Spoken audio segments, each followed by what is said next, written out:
Bonjour à tous. Alors, petit tuto Keywords Tracking. Donc, à quoi sert cette fonctionnalité? Tout simplement à suivre l'évolution du référencement dans les résultats de recherche d'Amazon de vos produits, et ce pour un ou plusieurs mots-clés donnés. Ok, donc on sait tous que 80% des ventes générées par un produit donné provient maximum de 2 ou 3 mots-clés. Et ça, c'est vraiment quelque chose de très important.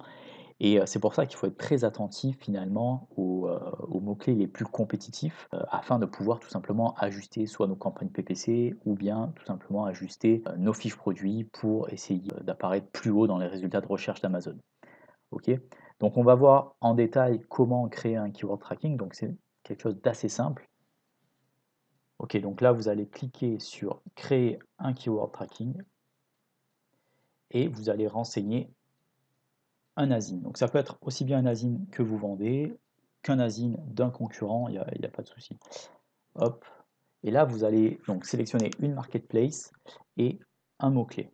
Donc, étant donné que ce produit-là, c'est un tapis de yoga, je vais taper tapis yoga. Je vais ajouter. Et ensuite, je vais en rajouter un autre. Je vais mettre matelas yoga. Hop. J'enregistre. Et là, donc, vous voyez le produit qui vient de s'ajouter, donc avec la petite image, etc. Et les deux mots-clés qu'on a saisis, donc tapis yoga et matelas yoga. Donc, pour ces deux mots-clés, finalement, tous les jours, on va remonter le classement au sein des résultats de recherche d'Amazon pour, donc, aussi bien pour tapis de yoga que pour matelas de yoga. Donc, vous avez le classement, le ranking naturel et le ranking PPC. Donc, si un utilisateur, un acheteur va sur Amazon et tape tapis yoga, et que votre produit remonte en 10e position, ici, il y aura mentionné 10. Okay, si le lendemain, pour ce même mot-clé, votre produit apparaît en 12e position, le lendemain, il y aura marqué 12, etc. Donc ensuite, vous allez pouvoir visualiser dans un graphique, finalement, l'évolution sur une certaine période du référencement de votre produit par rapport au mot-clé que vous avez saisi. Donc je vais rajouter encore 2 autres produits. Hop, je vais rajouter celui-là.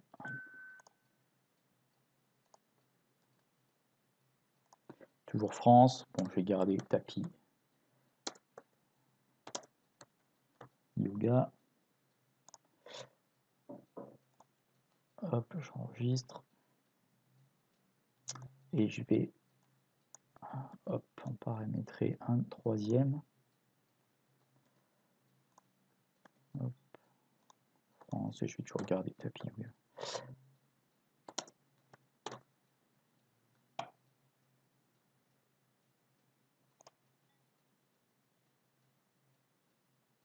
Voilà, bon là j'ai renseigné que 2 pour ce produit-là et un seul mot-clé pour les autres produits, mais vous pouvez, encore une fois, comme je l'avais dit précédemment, en renseigner jusqu'à 5. Donc là, on va laisser tourner le moteur pendant quelques jours. Hop, donc après quelques jours, ici, vous voyez, bon, effectivement, il y a déjà des données qui sont remontées, mais les données vont remonter quelques minutes après le paramétrage.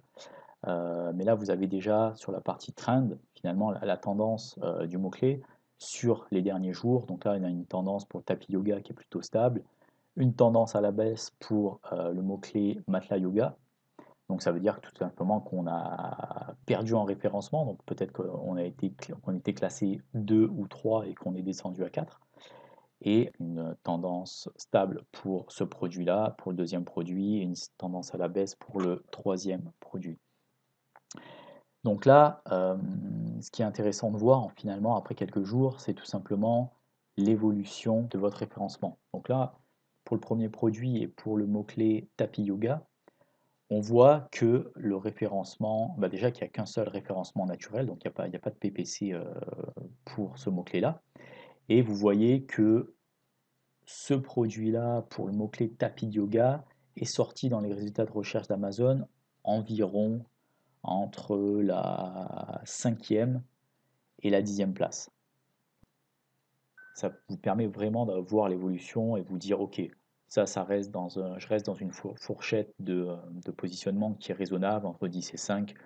Bon, j'ai pas à m'inquiéter. Par contre, si peut-être que j'étais remonté à la 20e place, là il y aurait peut-être quelque chose à faire justement et des questions à se poser. Voilà, améliorer son listing, mettre en place des campagnes PPC, etc. Hop, donc on va revenir en arrière. Donc on va prendre ce produit-là, donc le deuxième produit, le deuxième tapis. On va suivre l'évolution du mot-clé matelas yoga. Donc ici, en fait, on voit qu'il y a deux courbes. Donc une courbe orange qui correspond tout simplement au classement naturel. Donc là, on voit qu'on a un classement naturel entre la deuxième et la quatrième place depuis le 15 décembre environ. Voilà. Et au-dessus, on a le référencement PPC. Et on voit que le référencement PPC finalement est beaucoup moins, largement moins efficace, parce que là on oscille à peu près sur une quinzaine de jours entre la 5e place et la 243e place.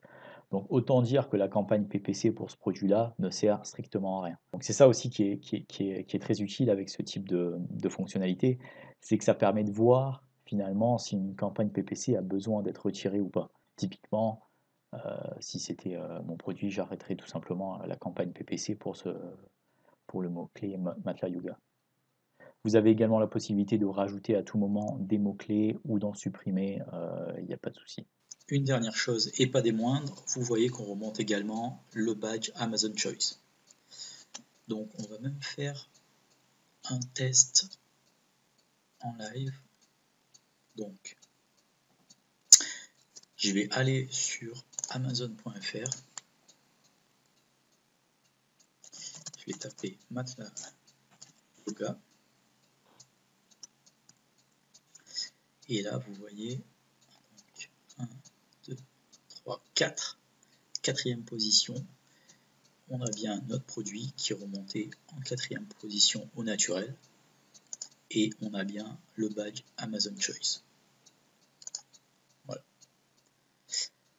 Donc j'espère que ce petit tuto vous aura été utile. En tout cas, n'hésitez pas si vous avez des questions. Allez, à bientôt.